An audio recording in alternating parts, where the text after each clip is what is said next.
গরু পালন আগে অবশ্যই আপনাদের ঘাস খেতে ব্যবস্থা করতে হবে, না হইলে গরু পালন লাভ হতে হবে। দেখেন ঘাস খেতে আমার মন করলে ঘাস খেতে প্রচুর।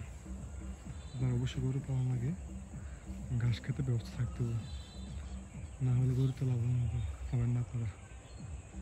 আপনার অবশ্যই গরুতে লাভ হতে হলে ঘাসের জন্য ব্যবস্থা রাখতে হবে। দেখেন গাছ আমার আলহামদুলিল্লাহ আছে, প্রচুর গাছ আছে, প্রচুর কেটে নিতেছে আমার এক ছোটো ভাই।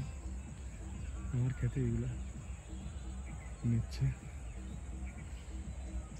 দেখেন ঘাস খেত লাগবে আপনার, না হলে আপনার গরু পালনে লস হবে। দেখেন আলহামদুলিল্লাহ প্রচুর গাছ আছে, গাছের জমির অভাব নেই। গাছ ছাড়া গরু হবে না, ঘাস খাওয়া গরু লাগবেই, না হলে গরুতে লাভ হবে না। তার অবশ্যই গাছের ব্যবস্থা করতে হবে। আমার দিকে প্রায় 5 কানের উপরে গাছ কাটা আছে।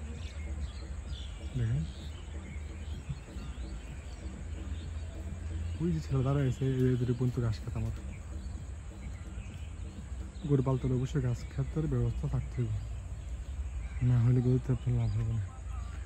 দানা খাদ্যের যে দাম ওই সে ব্যাপার, গাছ ছাড়া গরুতে হবে না।